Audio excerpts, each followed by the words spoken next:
What's your favorite coffee mug? Is it one of those objects that you own that brings you joy of some kind? This one right here is mine. I like a lot of things about it. I like the weight of it, how the handle is shaped, its thickness, the amount of liquid it carries, the company I got it from, shout out White Pine, even the way I get a good inhale of the coffee smell as I drink my morning cup. If you're someone who can relate, then I imagine you're someone who likes a good cup of joe from time to time. And you're certainly not alone. Hang on, let me just...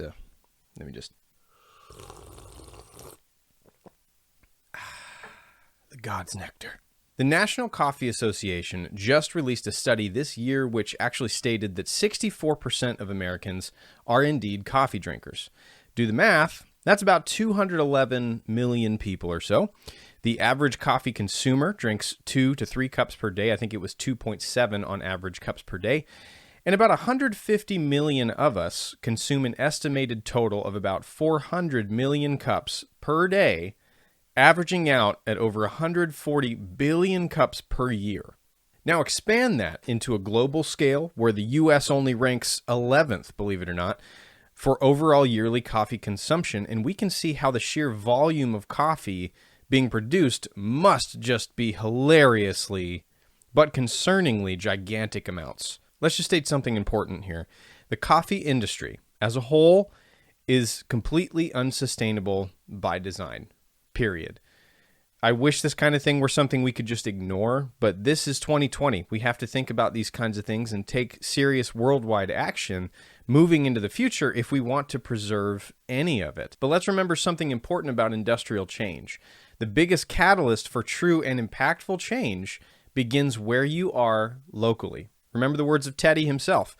Do what you can with what you have where you are. Joining me on the show today is the very passionate and knowledgeable Ty Paluska from the local and fantastic company DOMA Coffee. We met about 2 years ago, most fittingly during Doppio Gang's panel discussion, which we both spoke at regarding sustainability, or lack thereof, I suppose, in the coffee industry. We've been trying to get together ever since, so I am very stoked to have him here for you guys. We recorded this interview last week today, and just had a blast nerding out on all things coffee for a little while. I'm very excited, so let's get started with episode 15, Coffee, Part 1.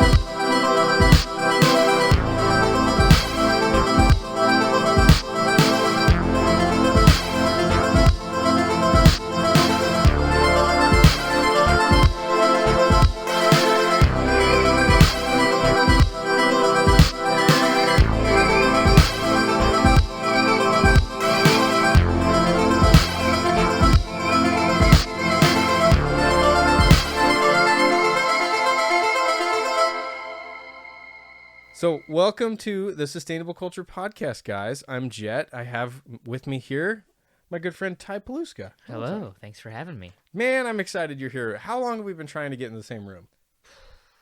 I mean, it's been a minute since we did the event over at the time it was Strata. Strata. Yes. What's up, Strata? Bye. Bye, Strata.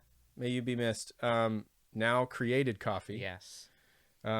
Thanks to our good friends Tyler C. Shout and out to Hagen.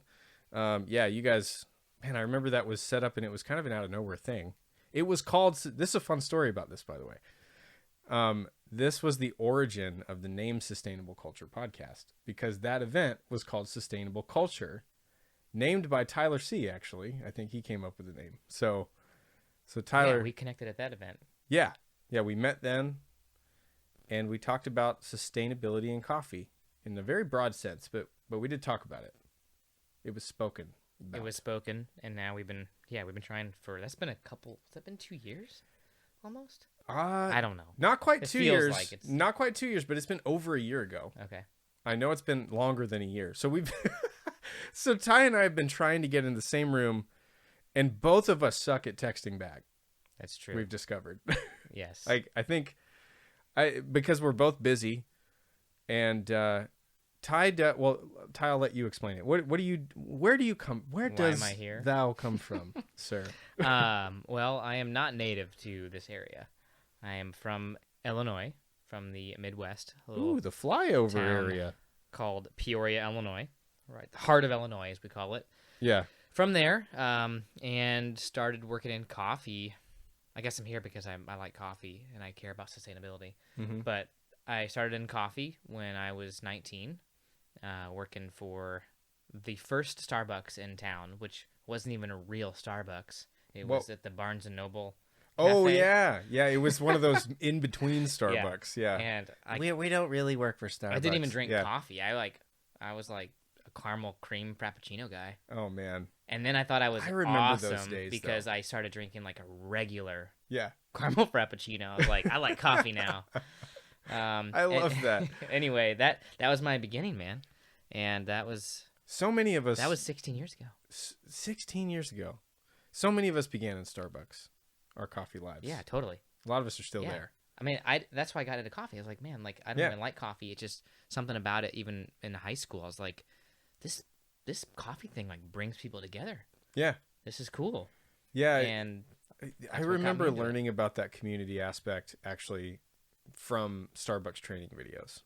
Like, because they do focus on that. It was Starbucks, always really funny. They're still great. They're still great at customer service and all that. Yeah. The coffee not so much and all that, but the hospitality factor and the customer service is pretty they hire good people.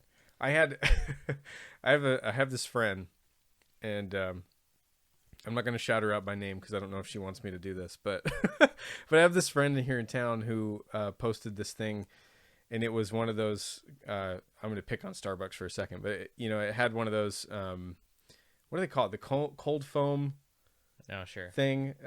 They have that cold. Who knows? Cold brew with a cold foam, and first off, if you look up the ingredients of cold foam, it's like sugar with more sugar, and we also put powdered sugar. Like it's just tons of, and then we blend it. I should try that. Sounds it's great. amazing. This is delicious, and like so that's their cold foam, and then they have, there's tons of sugar in that, and then on the label on her drink, it was just like it showed how much extra stuff she put in it. And it was like so many pumps of things that were all sugar laden syrups. And she was like, best cold brew in town, prove me wrong. I love my coffee. And she said, prove me wrong. And I couldn't resist. I had to send her a thing. And I was like, okay, any coffee that needs that much sugar on it to taste good is not good cold brew. And that is objective. Borderline even coffee. Yeah, that's objective. It's not even coffee anymore. Yeah, right. How do you even taste the coffee at that point? That's fun. So I started. That's where I got my beginning in coffee, and kind of one thing led to another. Worked for a mom and pop shop in Illinois. Started managing that shop. Then me and a couple pals started our own roastery and cafe in Peoria, and that was successful. It's called 3030 awesome. Coffee. Check them out. They Dirty still 30? exist. 3030. 3030 Coffee. 30-30. It is my jean size. I'm a small man. Nice. But that is not what it's named after. Yeah.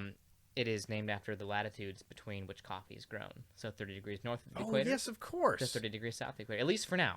Climate change, as we'll get to, is sort of affecting that. But 30-30, that's where it comes from. Yes. Still exists. Could pass for jean size. Could, yeah. But that's not what it's for. Not nearly as cool.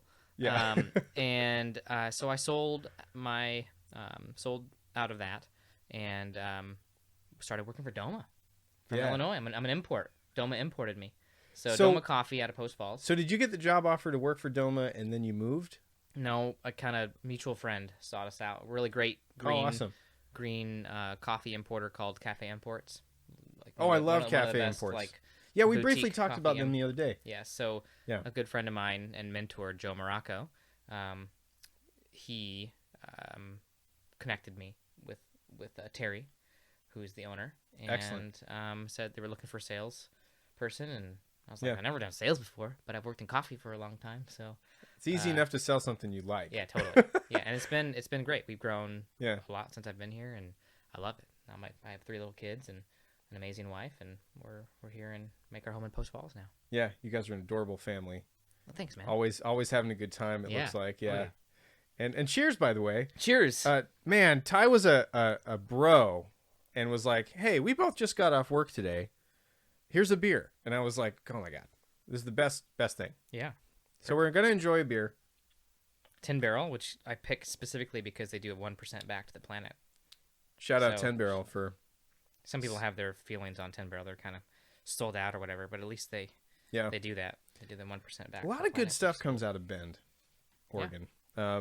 Not just beer, but also really beautiful land. And I used to go hiking out in the Sisters Wilderness a lot.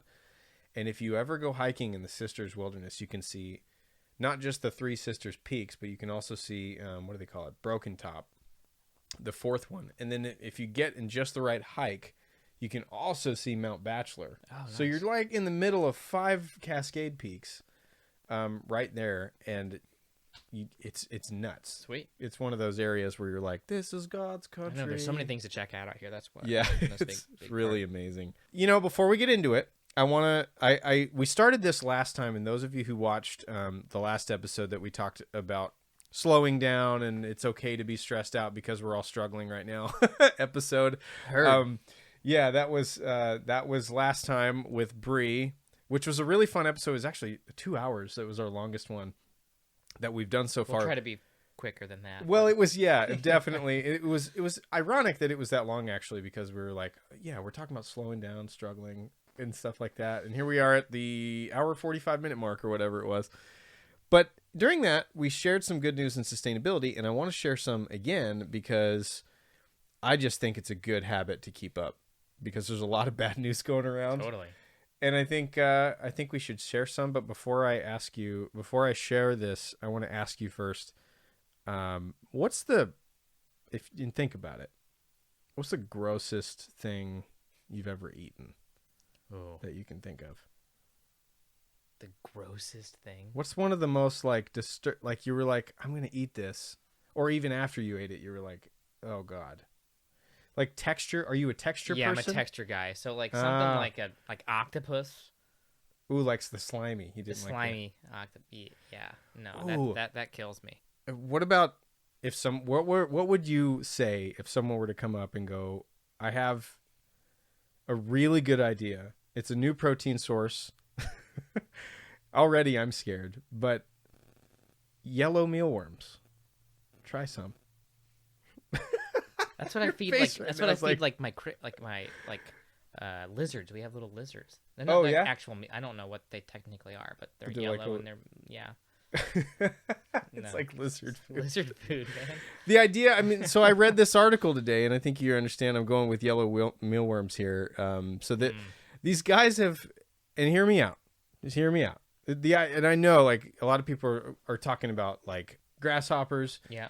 That's a common thing in Mexico and a lot of South America and stuff. And, you know, I don't know. This is an interesting thing. These scientists have figured out evidence that there are insects called yellow mealworms. They've previously been very commonly overlooked, and they could actually be used as an alternative protein source for lots of other things like chickens and other animals and farm animals that actually eat bugs and stuff. And it could their excess, actually, what they poop out, if you will, is apparently ideal for like, you know, using for fertilizer and stuff like that as well. So we can actually get something out of it. So it's feed for the animals, or you're saying it's both something that we would eat instead of animals? Well, they want to figure out a way to work that out. Just be vegan. Yeah, exactly. Eat some beans. I'll just be vegan. Yeah. Can you imagine like these scientists are like, we figured it out. Like, the most perfect alternate like protein source. There's been so much research, veganism millions of dollars of funding put into this, and we're like, you know, I'm just gonna not eat meat. Yeah. I'll just eat plants. If it's gotten that bad where we're looking for yellow mealworms, I'd rather just not eat. I'm just gonna pass. I'm good. Not to discredit your great news. This is good news. Sorry. That is so funny though. Like, be like, thanks, Doc. I'll just eat my salad though. I'll just have the salad. I'll put some pinto on there. That's like what you do when you go somewhere and you're the vegan and all they have is side salad. That's like all you can get. You're like, I'll just take the salad. That's exactly what that. That's so much of a better reaction than I was anticipating. So that's our good news for the day. We might be able to use. We might be able to use yellow mealworms. But you know what? Depending on who you are, you might be into that idea. Totally. Well, But- it could be feed. If it's feed too, there's a way to. Yeah, maybe well- if it's creating some other waste that is going to be. Exactly. better Well, for and that's what it fertilizer, says right yeah. here. And it says, useful in the pet food industry as an alternative protein source. Chickens, like insects, and maybe one day humans too, because it's alternative source of protein. Maybe humans. I like how he Maybe. said that. Yeah. And maybe humans one day when we've gotten less queasy. Yeah. We're talking about coffee. Yeah. I have some other news. finally. It's good. It's a good segue. Oh, yes. A good and segue. you mentioned you had good coffee news. Yes. What was the of good coffee? sustainability? So there is a cafe, and I believe they started roasting their own coffee. But I just had it actually. I was in Denver. Got a new account in Denver, which I'm super stoked about. Congratulations. Thank you. And We get the DOMA behind the scenes I was look there, and I've been reading a lot about this company called Amethyst. Okay. And they have great coffee. They've been known for their coffee. Went and got the coffee, and it was fantastic. Had a nice macchiato, like a legit macchiato, like Yeah, like the teeny tiny guys. Yeah. equal parts milk and equal parts espresso, and a great cup of coffee. But anyway, I was reading kind of about it while I was in the Uber on the way there, and I'm like, holy cow, these guys just reopened from COVID, and part of their reopening was they increased their menu by 50% and eliminated tips, and they are now paying every employee $50,000 a year, a living Holy wage. crap.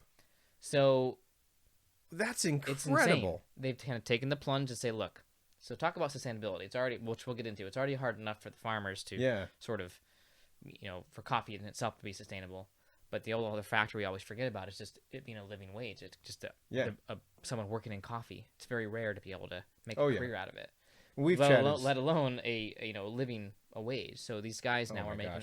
They're working on paying them $50,000 a year. So and so it's no tip. So no tips. They eliminated basically, the tips. if you looking at all the tickets and the sales, they've sort of determined that it's really only it's about a 20 to 30% increase by the time, but it kind of makes up for all those assholes that don't tip. That should be. And not understanding that it's a lot of work. The stress that you're put under while also talking to people and making and like being cheery the perfect and drink. making you it go to those absolutely places perfect. ideally, and you're paying for quality. And we'll get into that. Right. But good on them. And I think so. We're gonna be definitely That's paying amazing. attention to 50K watching a that year. to see how that's gonna pan out. What was the name for of the them. shop? Amethyst. Amethyst. And Yeah, where was it again? In Denver. They believe they have 2 locations. It would be Colorado. Yeah. Those guys. I know they got it figured out.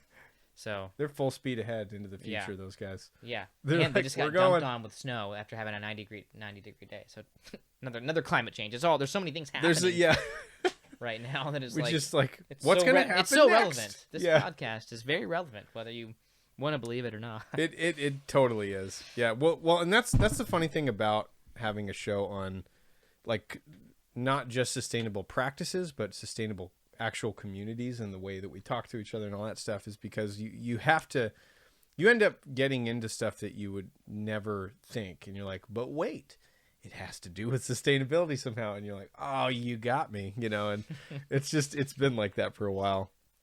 You got me. Yeah. Oh, boy, caught you're me again. Talking about sustainability again. I knew you'd get around to it. I thought we were talking about groceries, and you're talking about supply chains. It's in everything, man. It really is. It's everywhere. Open your eyes, people. Yeah, open your eyes, man. I've seen some stuff, man.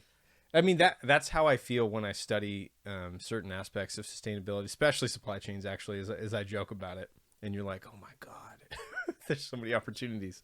Totally. But coffee, for example, I mean, coffee is a huge industry, which is an understatement. We know coffee is a big industry. But just to take a second to address how big it's the second most popular drink besides water, which is really saying something. You can go almost to any country and pretty much any kind, which, by the way, I guess Scandinavia is destroying coffee intake for the world. They consume more coffee than anyone, all of Scandinavia. They have some good coffee there. They do, but they drink it more than anybody apparently. Which I was kind of surprised. I thought for sure it'd be the U.S., but it's Scandinavia. But anyway, it's the biggest. Drinking coffee is like the most American thing you can do, you know? Since I the know. Boston Tea Party. Well, yeah, we have multiple jobs and like we have to stay awake 18, 19, 20 hours a day and all this stuff. And we have coffee shops on like every street corner. I thought for sure that we would really need to consume market more. that way. I would sell so much more coffee. Guys, do you really want Scandinavia to beat us? Yeah. We're losing. Yeah. Is America a loser? That No. would no, I don't think We're so. the best. We're the best. The best. We're the best. We're beautiful. We're perfect. Yeah. Yeah, as far as global market, I don't know what the actual numbers are. I mean, they're huge. They're I do know that it's 235 billion, 240 billion, something like it's that. this is an argument here, but they say it's the second most traded commodity next to oil. Yeah. Now that I've heard, and I was trying to find some raw numbers on that, and I couldn't find any, surprisingly. It's up there. But they may not it's be way perfect up there, anymore, though. but that's what I used to have numbers like this, but yeah, coffee billions is and billions and billions of dollars. billions. Billions. Billions. It's a big industry. It's huge. So coffee's huge, and we know it's huge. I mean, anyone who knows anything about drinks, drive-through places, I know we're getting goofy here, knows how huge coffee is. So given the fact that we're growing like crazy, coffee, even through COVID, is still seeing increases and all this stuff in terms of popularity. Therefore, sales are going to keep going up. Given these, trends, I mean, have you noticed any sort of different behavior as far as people's attitudes towards coffee over your years? Oh yeah, definitely. Definitely has grown. I mean, the specialty industry. I think the last number I saw was from 2015, 2016. It's certainly gone up from there. But specialty coffee only accounts for 30 to 35% of the total coffee industry. So maybe a third. Maybe a third. Yeah. Of all coffee purchased is specialty, and even within that specialty, it's probably still like maybe not paying a great price for stuff that you should be paying more for it. But anyways, specialty coffee. Right. Well, we're going to talk about that too. 30%, Yeah. let's say, of the entire coffee industry is specialty, and that is growing substantially. Mm-hmm. So seeing a lot more people because you're finding it more, right? So it's kind of like you have your eyes. Talk about having your eyes open. It's like I compare it a lot to wine or beer. People like beer's a little more easier to talk about because that's definitely boomed in the past 20 years. Oh yeah. Of like drinking crappy beer, and all of a sudden you drink all this craft beer, and you're like, holy cow, what happened? Yeah, craft beer is like everywhere now. Absolutely, yes. That's been it's an kind of what interesting thing to That's what's see. happening in the roasting, for better or worse. That's what's happening with roasting as well. Well, and you're seeing different companies like that have really started that trend. Like Stumptown started a lot of that, as far as like getting their coffee and a whole. Now, granted, they sold to, I forget the name of the company. Or it's JAB, but yeah, the through same Pete's, company who owns, who does Pete's and everything. Yeah, that's right. Yeah, so we're starting to see a lot more of that type of stuff. So it's becoming more prevalent. People are going to traveling more, so they go to a place and they have a really good experience with like coffee. Like, what am I drinking? What is this? And, or they go to a restaurant, all of a sudden, instead of getting like the crappy diner coffee that they're used to getting, all of a sudden it's something tasty. And so it's creating, which is awesome, because it's creating more of a demand for it. So when someone goes to a restaurant or a cafe, more not it should be happening. It should be happening more, but a lot of times people are kind of expecting maybe better coffee than they used to 10 years ago. Yeah. Or 5 years ago. So we're definitely seeing that. Obviously with COVID, it's a whole different ballgame. We're certainly the drive-through business is crazy. That's where everyone's really going to get coffee, but also retail and online. So a really great company to check out is Trade. So online, Drink Trade. I think it's drinktrade.com. But we're one of, I don't know how many roasters they have on there now. But you can go purchase our coffee, and it's really geared towards market. It's owned by JAB. Oh yeah. And they're buying up places like crazy. It's crazy. Yeah. But they have $1 million to throw in advertising. Right. And they're really advertising and pushing towards this market of people that are buying coffee at the grocery store, whether that's Pete's or maybe even or Starbucks or even Folgers. I don't know, but they're marketing to those people, to kind of push them towards like opening that gateway into specialty coffee, and it's just exploding. We sell a ton of that through that channel, and we're starting to see that sort of, whether that's specific to sustainability is another issue, but the quality, people are certainly expecting and getting more used to higher quality stuff. Yeah, for and sure. I think we're not a little behind. We're definitely behind here, in this area, I think, in terms of just people appreciating quality, and also being willing to pay for quality, which we'll get into, because there's a price tag, and for quality, and for ultimately what means is sustainable is I think that price. topic, the price tag topic, there's so many opportunities there, and I'm glad you have some notes written down on that, because we're totally going to talk about price of coffee and stuff like that.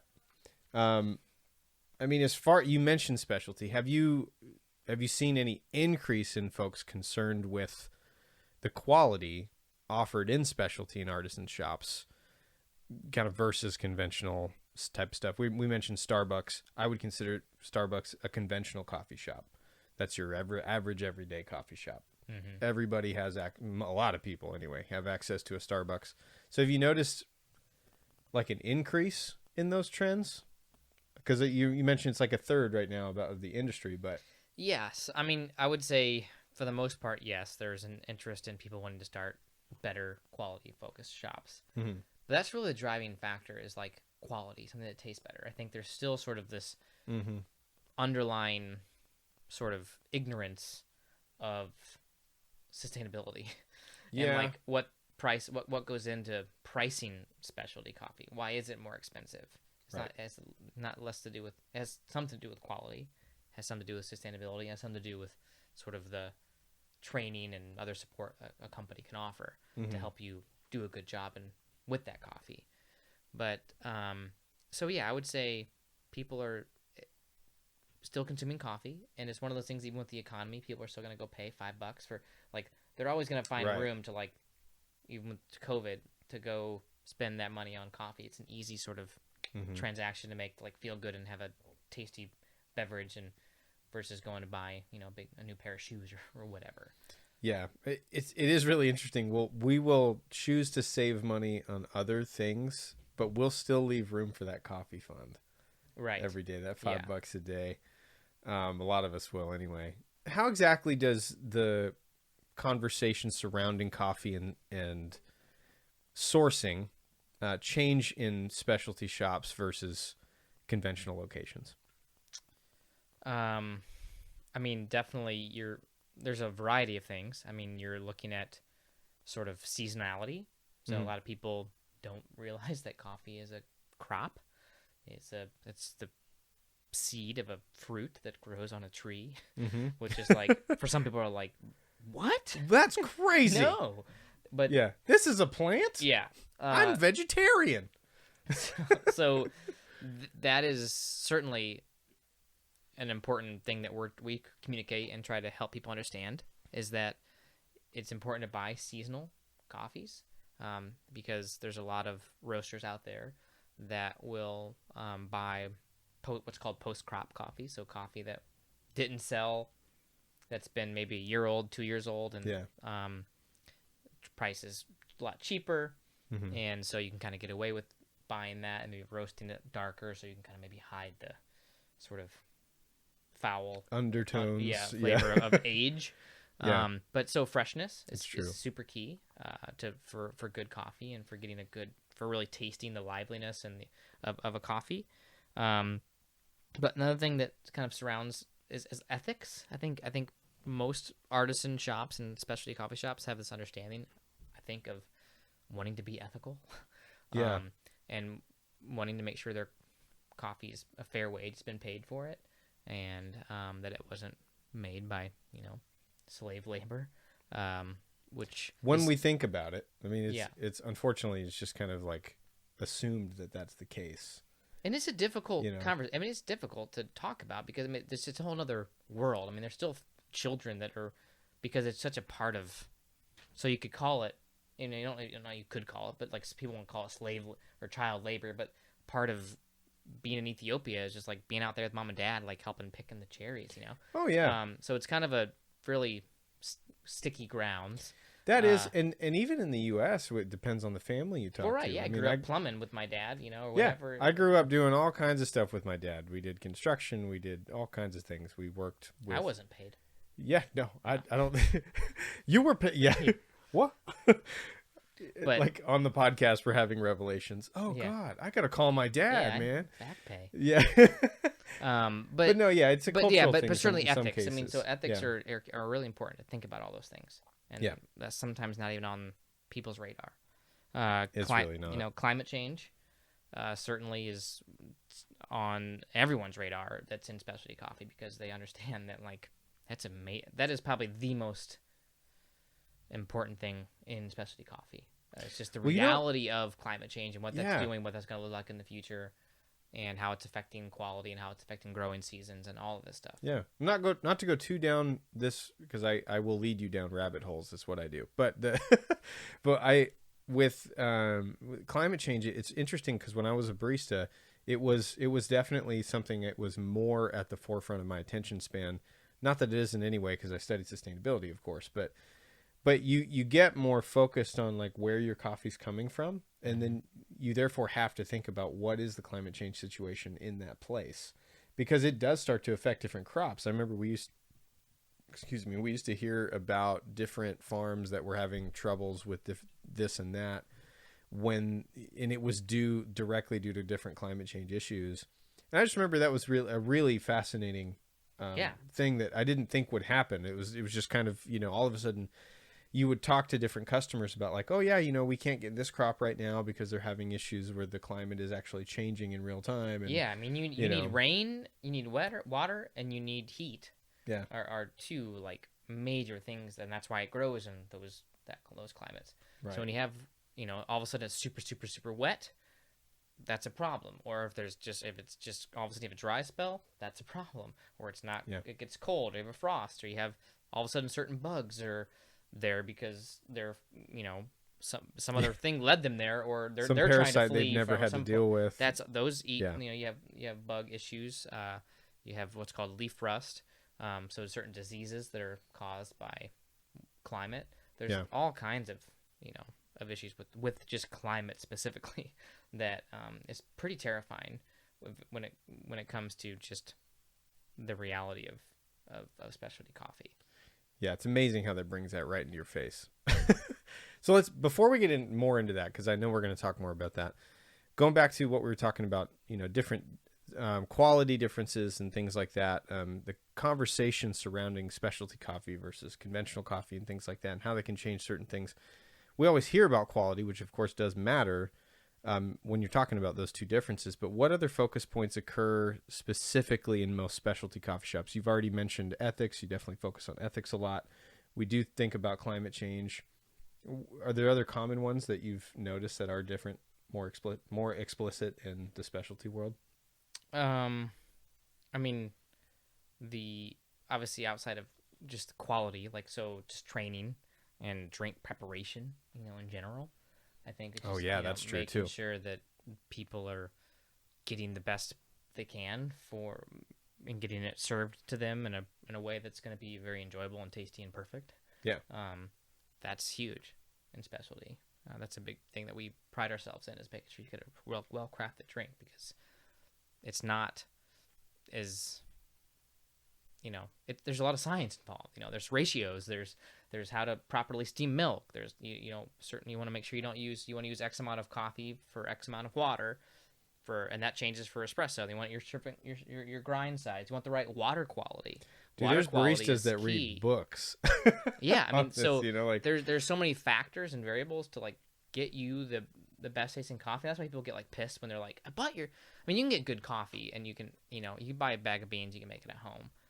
It's gonna taste pretty good, but it's almost always, you find that it's better at the shop, and there's a reason behind that, because like, there's all these controlled variables that the barista and the roaster can sort of, you know, control. Not to mention the equipment that you have equipment, access to. absolutely, yeah. No, yeah. I mean, if you want to make, I don't even have equipment at home, because it's not even worth it. I work. Yeah. I'm lucky. I get to work with a really great roaster, and I have really great equipment to go make my coffee on every day. I do I miss make that. pour over at home. I mean, like on the weekends I do. I'm a Chemex guy. It's like one of my favorite things. But You do the Chemex? yeah. I ran out of filters. I got to get more. So yeah. I mean, so how preparation and how you make coffee and the training, that's key. Yeah. And like I mentioned, seasonality. Now I know and some sustainability obviously is huge. what an important thing. I mean, there. Thank you for mentioning that. Yeah, there's so many shops that are doing some better than some others, and we're going to talk more about that. But a lot of people are probably thinking like, oh, yes, this is great, and I know it's probably better coffee, but it's always so expensive. And a lot of people just think this, which we're going to talk about why that's kind of a silly thought. Which is, and then you brought some numbers, which I'm really excited. So let's talk about shop prices and their impact on the long-term life of a shop. So what kind of considerations go into pricing a cup of coffee? Well, I mean, obviously the green price, so what it costs raw, and that typically if you're buying specialty coffee.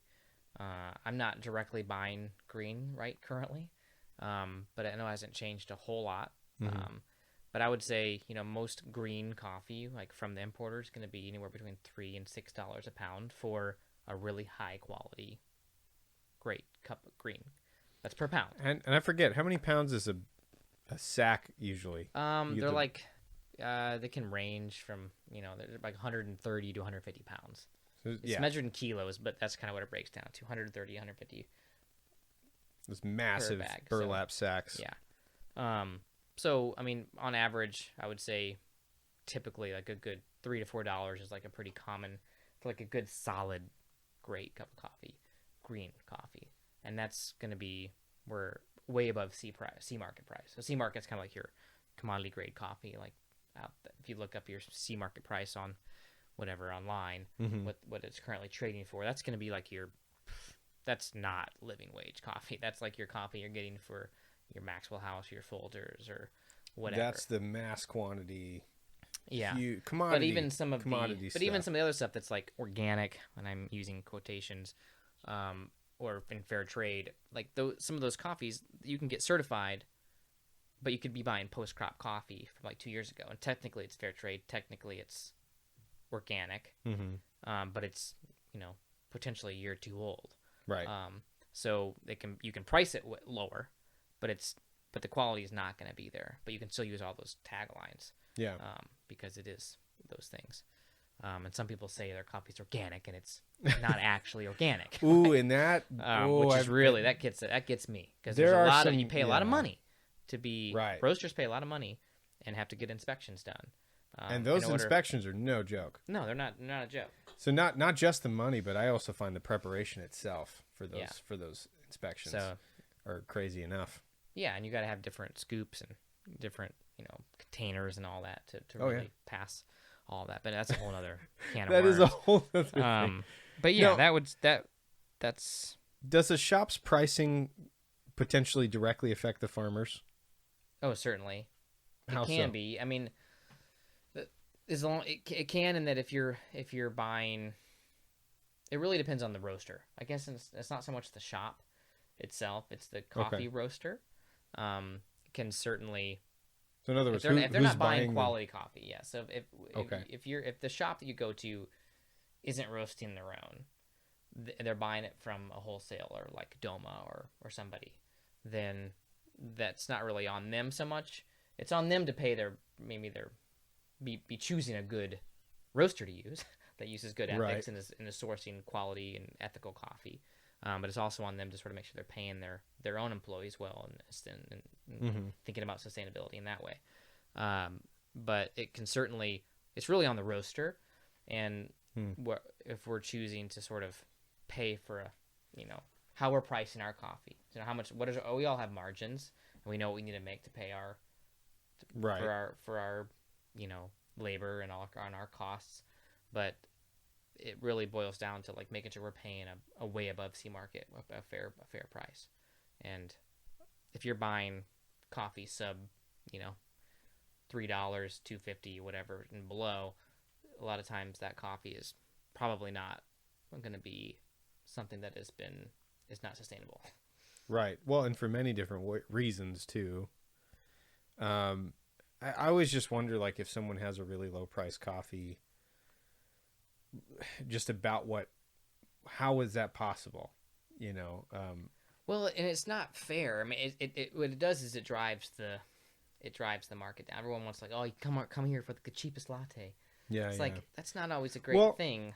And actually, let's talk about that, because I have been wondering about that. And here in town, we had different donation programs that were done for vets. I remember there was a place that unfortunately had to shut down. They were making like $2 lattes because they were getting like coffee donated to them. Mm-hmm. That's a different story. But I mean, what would theoretically happen if a coffee shop that wasn't a charity type thing situation, but was a regular coffee shop? What would drastically undercutting the market do in your eyes? I mean, if you thought about what that would?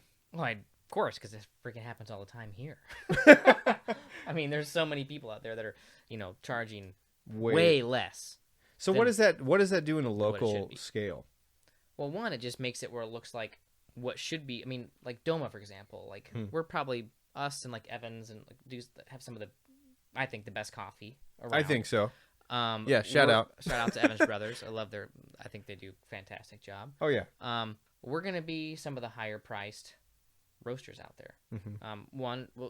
And that's for a variety of reasons. I mean, obviously we're probably two of the bigger ones, but also it's because we're buying the best coffee, I think, and so, but our prices, even our wholesale prices, are still, like, if you took our wholesale prices and put those in Chicago, or even back in Illinois where I'm from, in Peoria, which isn't a very big market, it'd be like a Spokane.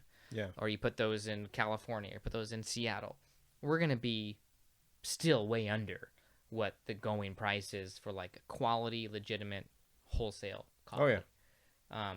So what it does is, one, we already have expensive coffee, and we're talking like sub $10 a pound wholesale, which is insane to me, that we can charge that and people still think it's expensive, right? For what they're getting. But what happens is, the more and more people are like, well, I'll charge you $5 a pound, I'll get your business. It's like, oh, that sounds like a heck of a deal. How can I turn that down? Turn that down. Yeah. I gotta.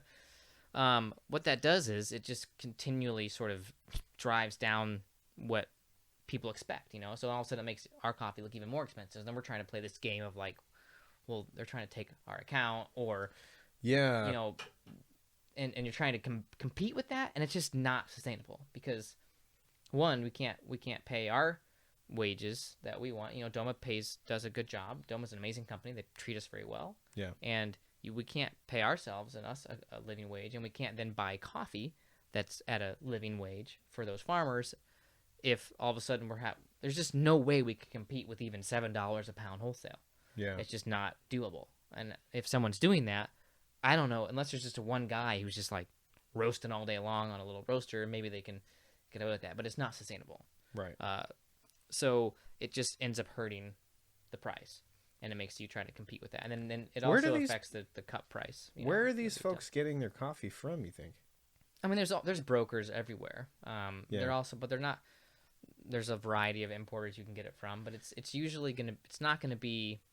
Because I just think of all the because I've seen many cheap cups of coffee and everything. It's great that you can get a cup of coffee for cheap and all, but I have a supply chain brain, and I always just think of the system in which it was allowed to get here, and I can't help but think of, like, again, we were talking about the farmers a second ago.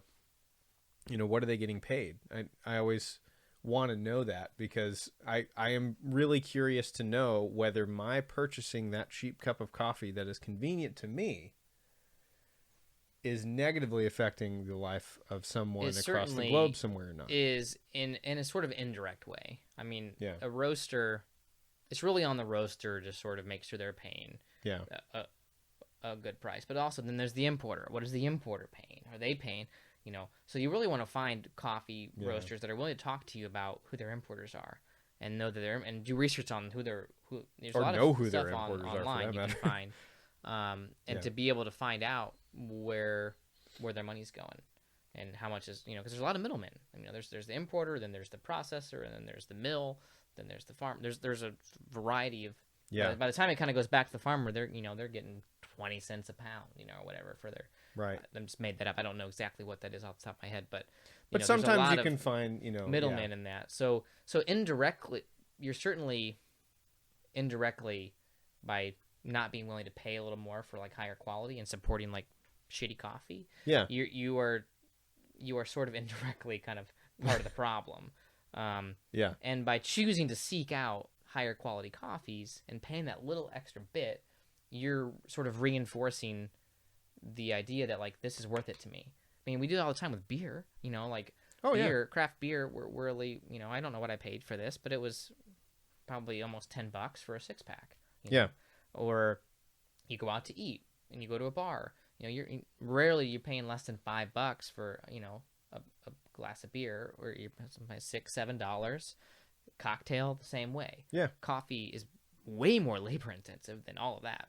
Beer just just pouring out of the spout. Right. And yes, you have the person brewing it, but coffee, you got someone preparing all of that for you and giving and caring a lot about that. Mm-hmm. You have the roaster who's roasting it and making sure they're preparing Which it. is And its own and you have a lot of science. labor going into Yeah. like just cupping it and making sure it's tasting good and the packaging and all that.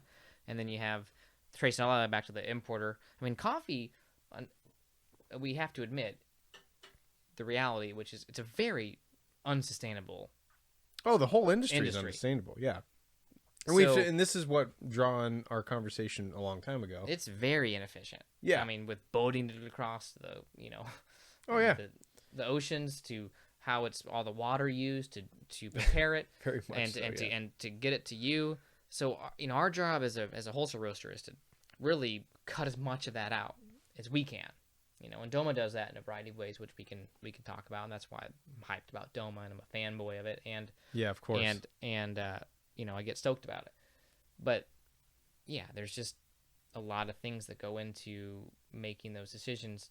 So when you go buy a cup of coffee, you out there, it's really important that you think about all these things and say, Yeah. like, I'm going to give my money to those places that I know are putting out high quality stuff. And whether that's your drive-through that you're going to or your cafe they're going to, do the research. Like, ask them who they're wholesale, where they're getting their coffee from, Mm-hmm. and then do some research about it. And if you find that it's kind of maybe not so much of a great place, they don't have any, and really do your research, because a lot of people can say all the right taglines and the right words. Fair trade. But if you really dig a little deeper, Yeah. you will find that it's just. In the Instagram age, you can say whatever you want, make it look however you want. Right. But I really encourage people to like dig deep, and like that's why I love DOMA. Is because like I work there and I see how we operate, and we're not the only ones. But in this area though, there's not many roasters I know of, even in the coffee industry, that really put their money where their mouth is. And Yeah. that's awesome. And I love that everything we do is about trying to like think about all those different every little thing along the way. Yeah, DOMA is a really action-based company in that way, which is why a lot of people like DOMA because their coffee is just delicious in the first place. But just to spotlight on DOMA for a second, but it is really cool seeing like other things that they do, not just have good coffee, but they actually like, an organic certification is a big deal.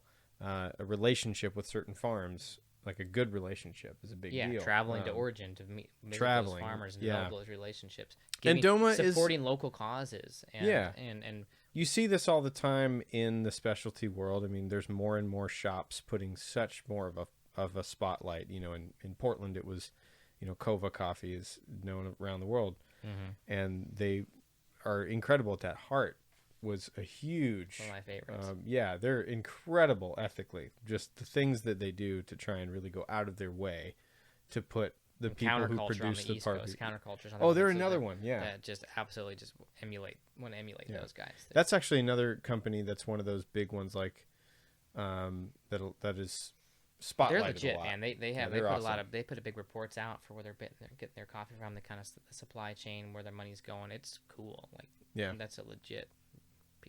We want to be like them. I love seeing stuff like that. Yeah. Well, let's take a very brief break, and then we're just going to come back, address some quick last points, and yeah, we'll be we'll be talking about some good stuff. I'm enjoying this so far. Yeah, me too. All right, we'll be right back.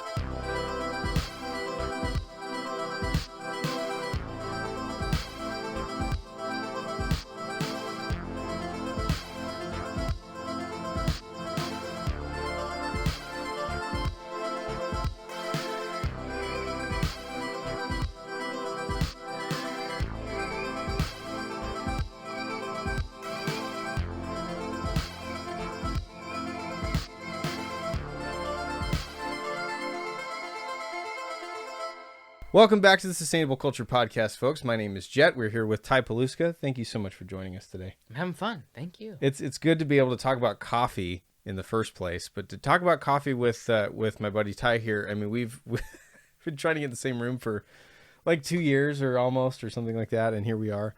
And finally, it's good. So we were talking a little bit before the break about coffee pricing and how that can affect certain things. And I wanted to, you've got some notes that I wanted to have you share because this is pretty cool stuff about coffee pricing, just to touch on that. Yeah, so this is kind of be like for your cafe or for your drive-through that you would kind of sort of frequent. Okay. You know, like hopefully those people will, the owners and those making the decisions on where they're getting their coffee from, you know, obviously they want to price their sort of drinks based on the price they're getting from their roaster. Yeah. Okay. So one thing that's pretty fascinating is like a $9.50 a pound coffee, which would be on the high side for us. Mm-hmm. But about what you should be paying for like a good quality specialty coffee. Yeah. What that breaks down, if you were to break that down into like per latte, like a double shot, which is in what most of your 8, 12, 16 ounce sizes, that breaks down to 40 cents of cost in your drink. Okay. So about 40 cents cost wise of like the coffee. Wholesale. Yeah, obviously you have your milk and your cost, your cup and right. your labor, all that stuff sort of in there. So that's why you got to think about all that. Right. But just if we just break it down to just coffee. a coffee. Okay. Because people kind of freak out about like this whole like, oh my God, your coffee's so expensive versus I can get it for $5 a pound by Joe Schmo down here. Give me God knows what. Yeah. In your coffee. Right. But so let's take that big swing. So if you go from $9.50 and then you're at $5 a pound. Okay. From Joe Schmo coffee roaster, Idaho roaster. What that breaks down to is 21 cents for a double shot.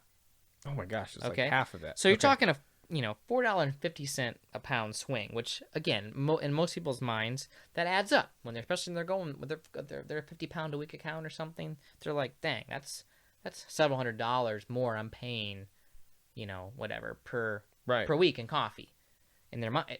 But if you're drinking it right. That's how much you're going through. But really, what that breaks down to is less than a quarter of cost per drink. So all that means is those roasters or those coffee shops and those drive-thrus that want to use a better coffee, call me. I'll take care of you. Yeah. But the reality is they just need to raise their price by a quarter. If they would raise their price by 25 cents, that takes care of that cost. Right. Which is so tiny. And that is tiny. And are you out there willing to pay 25 cents more to know that you're going to get a dang good like espresso in your coffee that was sourced well and is a company that really, again, I'm talking about DOMA but there are other roasters out there that are doing good things. Yeah. To know that you're getting a good high quality coffee, is it worth a quarter to you? I would think most people would say, heck yeah. A lot of people, once you provide that, the whole, and you don't even have to educate folks about that if you don't want to. If you're if you're one of those shops that's just like, yep, pricing went up. You could just do that. And some people are like, okay. Yeah. But you could, if you wanted, you could take that approach and be like, yeah, check out this farm we're supporting and this. Yeah. And, and just knowing that you're supporting a good quality, sustainable, ethical coffee, and there's still a lot of room. That's one step in the right direction. It's just encouraging that's pretty your cool drive-through in your like cafe that. to like just, hey, maybe you should look for a better coffee. Yeah. And I'm willing to pay a quarter more, for it. Yeah. That's key because there's a lot that comes with that. better coffee that all of a sudden you're like a company like Doma or I'm sure like an Evans or somebody, there's gonna be some training that's gonna come along with that, paying that extra more. There's gonna be some extra support, definitely more knowledge about where the coffee is coming from and how to prepare coffee is gonna come along with that price. So your coffee is gonna get even better, and I think that's worth a quarter. And we could be like Amethyst and then just charge a few dollars more and then know that you're. Yeah, that's the next step. That's true too. Make sure you're actually helping with the wage. We're gonna have to do some spotlights on them. That's really, really cool because that got. But anyway, that just got me going. That's that numbers on just if you're just talking just on the coffee. That's what it breaks down. Just the coffee, if you roast that, 25 cents, and that's amazing. It's for over a $4 difference per pound. Yeah, that's what it breaks down. The difference is $2 a cup to $2.25 a cup, an extra quarter. I'm down with that personally. So let's switch chapters a little bit here. I wanted you to go over that because that is really cool. I think it's interesting to bring up the by cup difference because it doesn't seem so crazy when you put it that way. I think, granted, I don't own a business, so I think that's fair to mention. But at the same time, you got to look at the per cup. I think that's a wise thing to do. So there's a lot of shops, many shops and companies out there are beginning to switch to many different versions of more sustainable business model. I mean, we're talking about Doma. There's many companies we could name, but what are some small things that coffee shops could start doing, at least theoretically, right now, without new laws? And that's an important point to make here.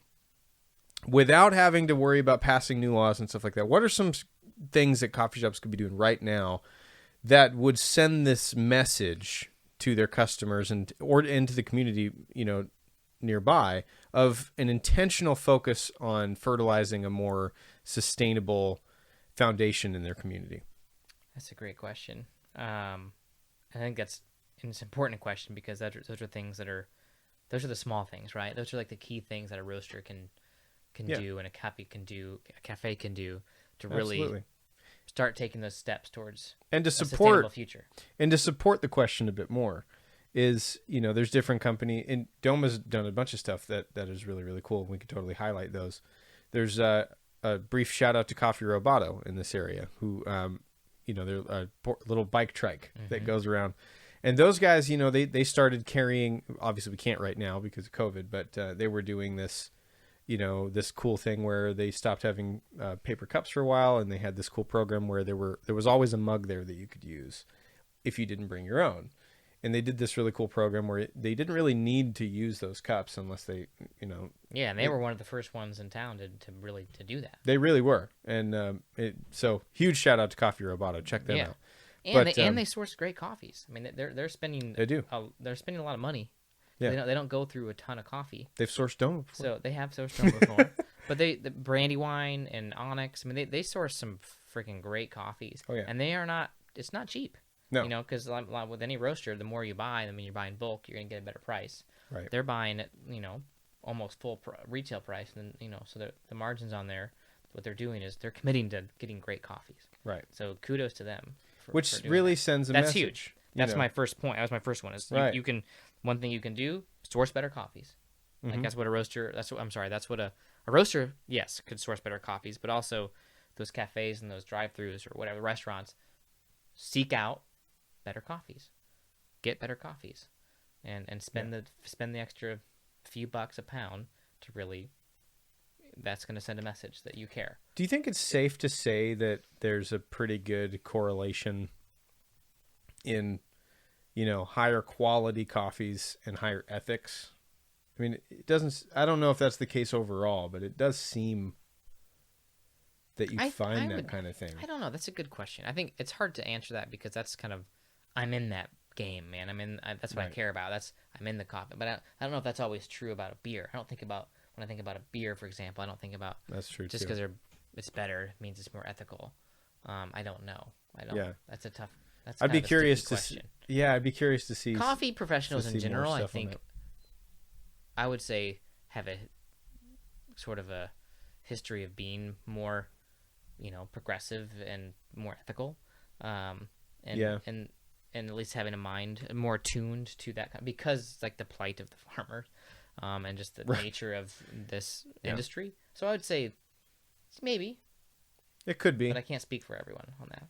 Yeah. So a couple of things that shops could do is certainly source organic when possible. I mean, certified organic is again, it's not the end all be all, but it's certainly a great thing to pursue when you can. Is to get organic cups, sourcing cups that are made from plastic or from not made from plastic, made from plants or other material. What you need is some You need plastic cups. some more plastic cups. So sourcing, your paper and your plastic in an ethical, sustainable way, paying a little more money for plant-based materials, and when possible, and I think charge for the paper cups. That's one thing that DOMA started doing. It's a pretty interesting thing. Oh yeah, let's highlight on that one for a minute, because there's that is a topic of a lot of controversy with a lot of shops and shop owners but like I don't see personally. And I'm officially just consumer now when it comes to coffee. I'm no longer barista guy, but as a consumer, like if a shop decided let's charge 5 cents for our cups, 25 cents, even more than that, 50 cents, $1.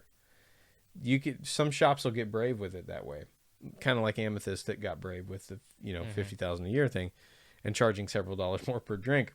There's ways you can do different things like that, and I don't know, a lot of people are very adamantly opposed to something like that as business owners, but screw them. I say if you're gonna make a difference, you do have to kind of dare. You absolutely have to take risks in that, and it has to be just we're doing this. I mean that in the nicest way possible. Yeah. And it's kind of a psychological thing, right? I mean, like forever, coffee shops have always had like bring your mug and you get 25 cents off. Right. It's right, like right. 25 cents. Like it's like such a weird thing in your mind. Yeah. You're like, man. You're like, whatever, 25 cents. I forgot my mug. Sorry. But when all of a sudden you start charging for the to-go cup, how dare you charge for this? It's all of a sudden a little more. Say it's the same price, same 25 cents, right, or whatever. All of a sudden you're getting charged for it. You're like, damn it. Yeah. Like how could they? But then you're like, all right, whatever. Right. That's an interesting point. Actually, so that's kind of interesting. Yes, and so maybe charge for the to-go cups, and it's like a line item, 25 cents. It's like, oh man, I gotta remember to bring my cup next time, so I save 25 cents. Because I'm gonna get charged for it if I don't. And then if it's for here, it's maybe do it. Maybe it's for here drink. Then it's just the menu price. And then if you bring your mug, maybe you do get a little discount if you bring your mug or something. So there's different ways to kind of play on that whole thing. That's an interesting take on the whole law of supply and demand. That is the art of supply and demand right there. And it is interesting how I have to be careful because I always open up huge conversations by accident. But basically, it is interesting to me how a lot of business owners always want to talk about the whole supply and demand thing, but then they don't practice it with tiny things like that. It does seem like an opportunity. Yeah, to me. No, it's certainly an opportunity. So that's a big one. I think that could change is just charging for to-go drinks. Yeah. Or finding a way to. One thing we do is if you buy having bamboo cups or having some kind of mirror mugs that you can argue on if that's sustainable or not. But having a cup option where if you buy your mug, you're going to get your first drink free. So kind of offset the sort of cost of the mug if you were going to go buy a drink anyway, and then all of a sudden, hey, you keep bringing this mug back, and you're gonna get a discount. So multiple ways to look at that, but that's huge. Or another one that kind of on that DOMA does, that the other people do is you could charge for the mug, charge for the drink, the paper cup, but you have this sort of campaign behind it where DOMA's not pocketing that 25 cents. It's going to go towards Protect Our Winners, whatever, this organization that we support, or Kootenai Environmental Alliance.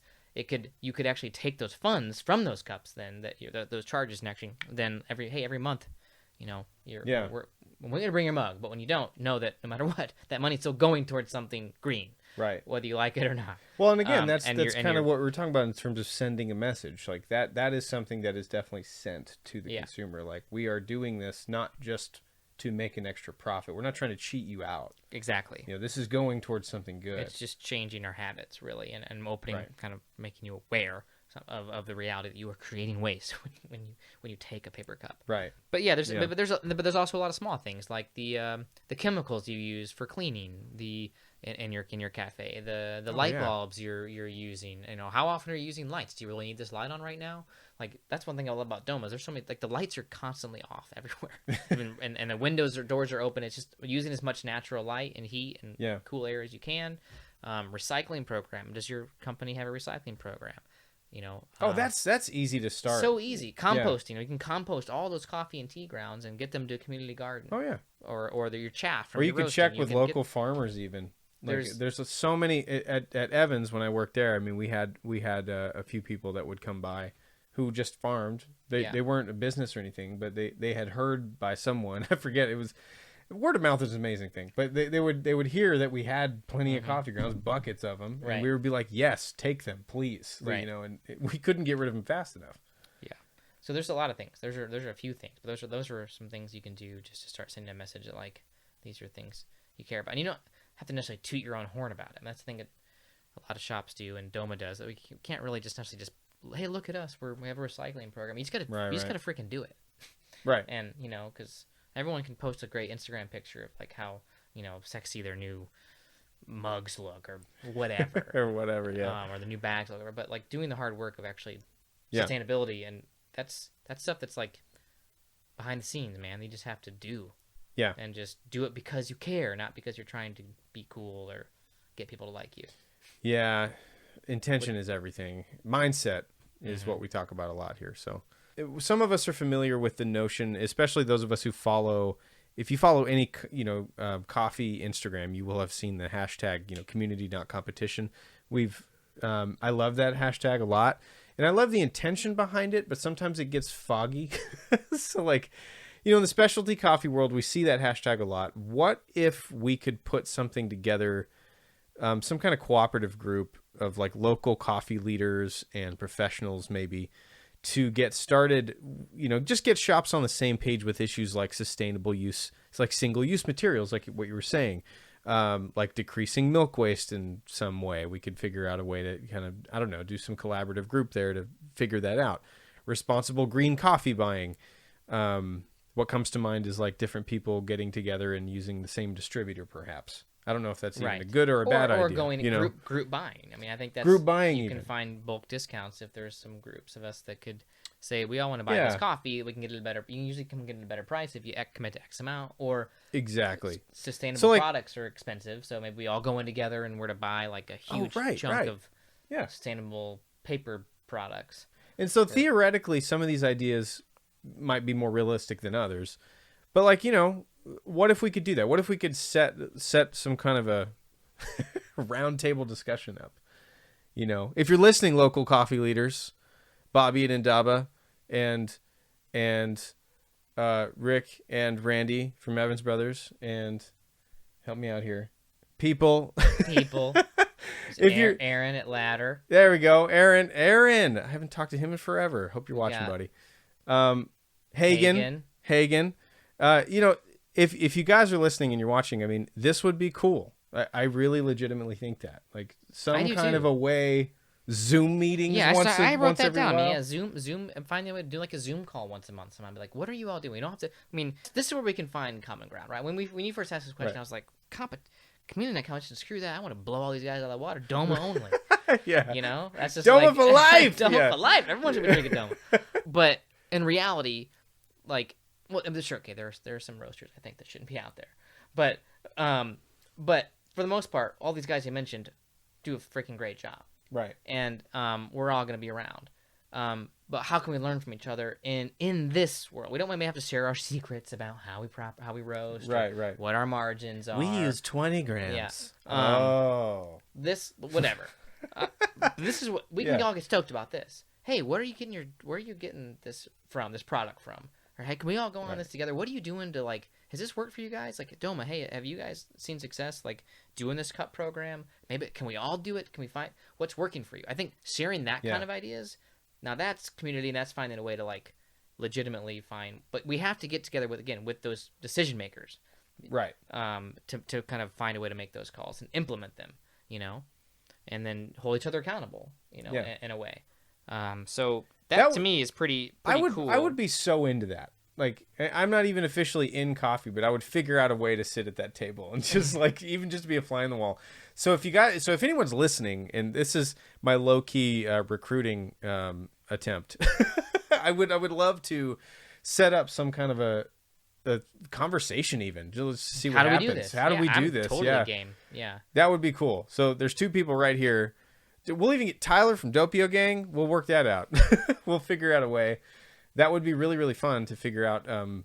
Really innovate. I mean, because it would be innovative. You'd have to come up with things that people aren't already doing and ask yourself these questions. Or as that already business are owners. doing. There's some probably things that they're all doing. Each one of us is doing. Oh, for sure. That we can just need to share and be like, oh, dang, I never thought of Hadn't that. thought of Like, that. Yeah. how you're using your sugar, like, or what kind of a device, or you know what I mean? Like, are Yeah. you putting your sugar in? Oh, you don't even use a device for your whatever. Right. You're using like we use like little stir sticks, for example, or linguine. Oh yeah. Yeah. So they're I've seen those completely before. biodegradable. They didn't, whatever. That's just a small little thing. That Tiny little ideas you could like do. that. Yeah, things that people can do in that way. Like, oh, what struggles did you have starting your recycling program?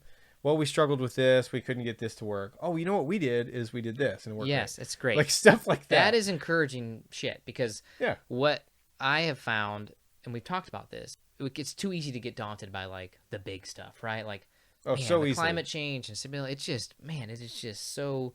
You could just you sleep over it, man. Yeah. And it's like, oh, how do we change this? How do we do this? And stuff like this, to me, like what we're talking about there is like that's simple things that we can do to sort of. That's what has to happen is making those little baby steps to like actual change. Yeah. Which is and why I'm saying that's this is a encouraging. low key recruiting sesh Yeah. because and I mean that for real because we don't need to go rally and try and change laws to do any of this stuff. We can talk about it now and we can work it out now. Yeah. Let's not. I mean, laws need to change. Something.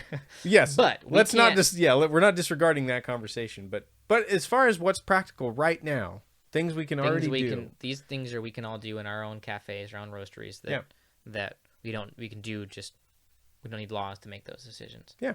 We just need community to do it. Yeah. So let's We build can that write community. some laws. We can write some bylaws. Let's write them.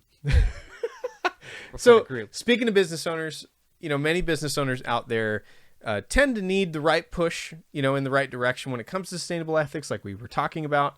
Some folks need a little bit of an extra encouragement, but we can do paper cups, whatever it might be.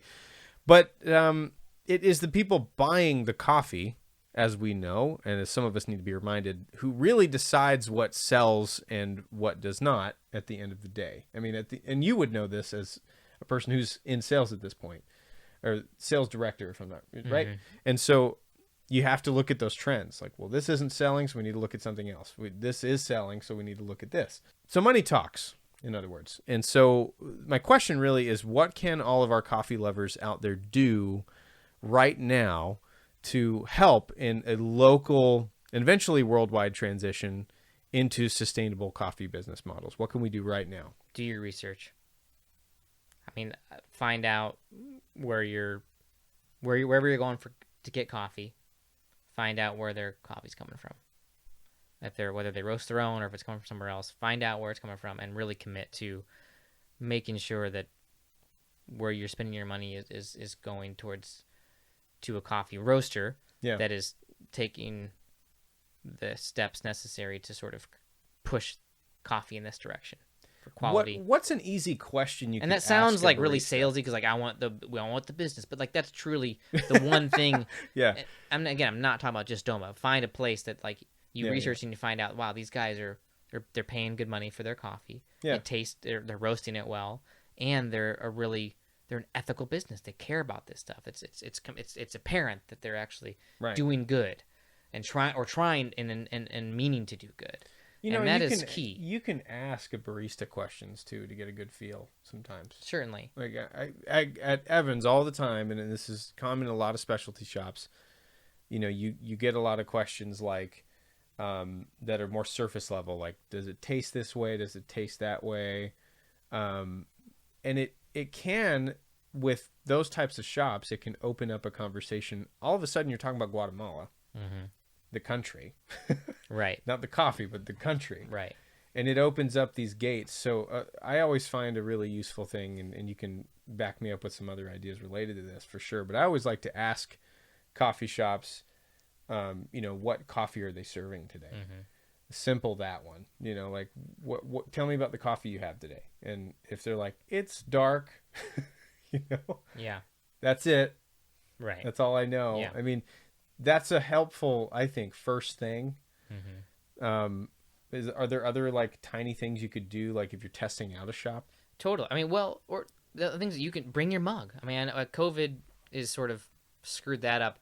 They've determined actually that it's not, you can bring your own mug. That's kind of what I've read, but a lot of places still aren't doing it. But whenever things calm down, bring your freaking mug. Take your mug. Stop taking paper. Yeah.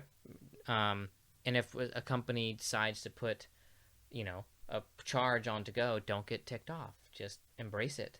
Open your eyes and kind of look around. Take sort of mental notes on like, do it seem like they're recycling?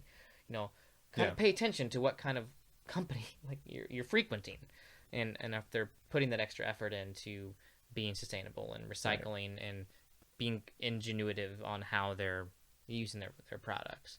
I have to pick on some of the shops out there too, because I always look and see how many syrups are being used, and if it's one of those shops that has like 1 billion syrups, I'm like, whoa, and I'll start to notice there's a parallel a lot of the time. There's a correlation. There's so much waste there because there's like one lady, Susie Q, who gets her one latte, but they can't say no to her, so they have to bring in her syrup that's gonna sit there and go to waste. So yeah, that's a good point. Stop, don't buy anything bigger than a 16 ounce. Oh, that's actually a really good point. A lot of people will buy these 20, 24. You don't need that much freaking milk. Can we just say the fact that there is a 24 ounce anything coffee related is insanity? I'm sorry if you're listening and I'm personally attacking you, but I really... Don't get me started on white coffee. There's a reason I didn't bring that up. Don't buy white coffee. Yeah, I can't. That's a whole conversation on its own, yeah. But if you can't give up your white coffee, at least stop getting it in a 20 ounce, 24 ounce size. Yeah, take it easy, guys. Take it easy. Take it easy. Chill out. We don't need... Save a few bucks. Man, I used to work in an international airport, and I had people I was on the international wing, and I had people from all different countries saying that, because I would always ask them, what's the difference in a coffee culture, type difference that you've noticed. And I would always ask people stuff like that. And so many people would be like, the drinks are so big here. Like, you guys drink the biggest drinks. Doesn't make sense. And 16 is big. It's not only is it going to be sustainable, it's going to be cheaper, and it's going to be healthier. There's so many things to stop. Yeah. Just get a 12 or 16 ounce size and then savor it. Yeah. Take it easy. I want my 32 ounce ice drink. Well, 16 ounce ice drink, just savor it. Yeah. Get a skinny straw. Get a smaller straw. Get a skinnier straw. That's brilliant. Let's just make all of our straws skinny. It finally clicked, man. I kept asking people, I never understood the whole, do you want skinny or big straws when going through the drive-thru? Yeah. Someone's like, well, I think people want the skinny ones because it kind of it just helps you not drink as fast. And I was like, mind blown. I never I was like, whoa, no way. That's what it is. That's brilliant. Actually, that's really smart. We're going to do that. But not smaller 4. Straws. Some people put 4 skinnies in. They put 4 straws. But then they'll put No, several. I literally want 1 skinny straw. 1. Yeah. Just it. Or just no straw. Just don't ask for no straw. Or just no straw. Actually, good point. Let's just not use straws. Yeah. And don't ask for a lid. Just whatever. Anyway, those are some things some very practical things that you, the consumer, can do. Yeah, and we like to poke and tease, and there's a lot of poking and teasing to do, because we all can admit for just a second that we all have these really admittedly silly habits when it comes to things that we could be doing more sustainably. Like I always, you point out the 2 straws or the 3 and 4 straws. Do you need that? Come on. We don't think about it. We just don't think about it is a lot of It's just part of the culture here. It's just part of the culture. So we are very use-based, in the U.S. and we just don't think about it. And honestly, those girls that, at the stands, they're just, it's just customer service. It's right. They're just trying to be nice. They're being nice. They're going to give you the 4 straws, and you know what? You got to catch them before they do it, because they're quick. Yeah. They're so fast, those drive-thru girls. But I'm always like, I'll take it. They're like already handing it to me. And I'm like, whoa. How did you know what I wanted? How did you know? You seem like that kind of guy. You wanted Americano. You know, yeah. But anyway, I appreciate the conversation. This has been, I think, longer than we even intended. But it's coffee. Oops. What are you gonna do? Oops. But this is obviously the first of many coming coffee-oriented conversations. There's so much more to talk about with coffee. I mean, we barely had any time to get into any of it. We were trying to talk about, how big, stroke. very broad stroke, where the coffee industry's at. What are some basic things we can do? Let's start a group, guys. Help me out here. Doppio gang, if you're listening, hey, you know what to do. Let's get it going. And so I really think that building a coffee community in a leadership sense is something that certainly Coeur d'Alene needs, but it's something that every town really needs, every coffee epicenter. Sure. And, and I used to see it in places like Portland where you have an epicenter as far as a culture. Everyone who's in coffee hangs out in some sort of epicenter. Like when we do throwdowns, for example, everybody who's in coffee is there a lot of the time. But how do we use that same type of stuff to really start to foster really cool and innovative change that, yes, we need to change certain laws, but what can we do right now? That's a big thing. And so, so if you guys have any ideas on that, or if you're a coffee leader or coffee manager, coffee person, coffee influencer at all, and you're in the Northwest area and you're like, hey, I have some tips for you guys, or I want to get involved.